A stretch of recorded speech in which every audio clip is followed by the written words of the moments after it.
Hi! I'm here today to bring you a very belated and very optimistic TBR for the Spooktacular Choose Your Own Readathon adventure. As you'll all know, my team is Spooky Skeleton. I am in fact the Spooky Skeleton captain, and I'm doing my very best to do Team Spooky Skeleton proud, which is quite hard because we are the minority team of the group, but we will do our best. So, without further ado, let me talk you through the books that I have chosen for my own 7 reading challenges for my path through the Spooktacular map. So starting at the very bottom of the map, I have the same reading challenge that everyone doing the readathon has, which is a free choice prompt. My main choice for this prompt is Turtles All the Way Down by John Green. This is a book that is centered around a boy who suffers from OCD, which is a mental illness that John Green himself suffers from, so I am very excited to read this book.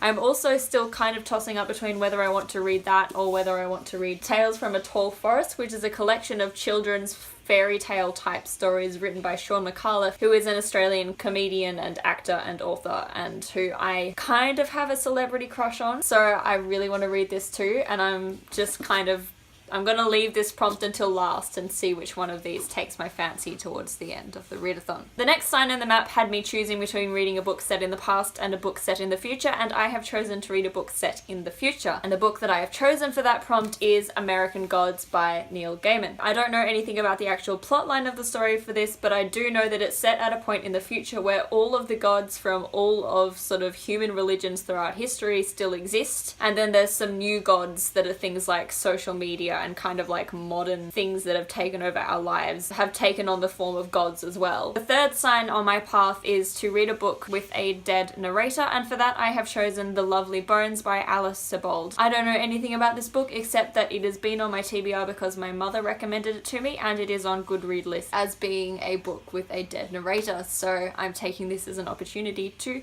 hopefully read it. So the next sign on my map asked me to choose between reading a book with a knife on the cover or a book with a black cover. I have chosen to read a book with a knife on the cover, and my choice for that particular challenge is Stalking Jack the Ripper. This, as far as I know, is part of a collection of books written by the same author, which is kind of based around villains throughout history and like YA twist on having a woman getting revenge on them somehow. I don't know anything more about it than that. This is also a book that is for a monthly book club that I am taking part in, so I have to read it this month anyway, and I'm very glad that it fits into this readathon TBR. So for the next sign on my map, I chose to read a book in one day, and for that my choice is The Number One Ladies Detective Agency by Alexander McCall Smith. This is a reread for me of a series where the heroine is a Botswanan detective, and it's a very cozy, autumny kind of read that I've been wanting to reread for quite a while now, so I'm slipping that in there in the hopes that the nostalgia of that book will help me push through it and read it in one day. The next sign on my path asks me to read a book with a time word in the title, and for this prompt I have chosen 2 years, 8 months and 28 nights by Salman Rushdie, which has 3 time words in the title, which I think should get me some bonus points. This book sounds absolutely fascinating to me. As far as I can tell, it is set in a future New York where the series of kind of main characters, they turn out to be basically descendants of jinn, which is a Middle Eastern cultural legend. I honestly can't remember anything about what happens in the actual plot, but I do know that it is therefore obviously based a lot around Arabian mythology, and in fact is not necessarily inspired by, but is linked to the 1001 Nights, because 2 years, 8 months and 28 nights is 1001 nights. And the final sign on my path is to read a crime book, for which I have chosen Halloween Party by Agatha Christie, because it's A, a crime book, and B, a little bit spooky and Halloween themed, so I thought it would fit in pretty perfectly with this readathon. So as you'll be able to tell, my TBR for this readathon is very ambitious. I am aiming to read 1 book for every one of the 7 challenges for the readathon. This is because I'm trying to earn as many points as I can for my spooky team, which is Spooky Skeleton. That being said, I do have a contingency plan for if it looks like I'm not going to be able to read the 7 books in the 7 days, because I can actually complete this readathon by only reading 4 of my 7 chosen books. Obviously, the free choice and the read a book in one day prompts could both be covered by just about any books on the list, and this book here, 2 years, 8 months and 28 days, also covers the book set in a future prompt. So if the worst comes to the worst, I will be reading only the 4 main books, which is this one, Halloween Party, Stalking Jack the Ripper and The Lovely Bones, and I'll be trying to add the other 3 in to get extra points after I've read those 4 if I can. So that is it for my TBR for the readathon. I will be hopefully posting daily vlogs with reading updates as I go through the readathon, again because Spooky Skeleton needs a lot of spook points. And I have made this hilariously terrible looking piece of paper to track my progress through the readathon, including how many pages I've read, how many books I've completed, and how many challenges I've completed with those books, along with how many Twitter sprints I participate in. These are all things that will help me earn points for my Spooky Skeleton team.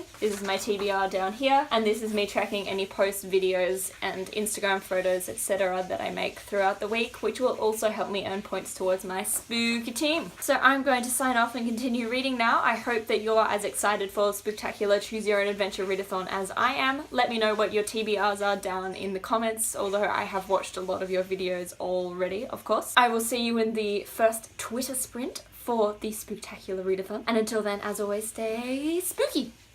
Sit there and count your fingers.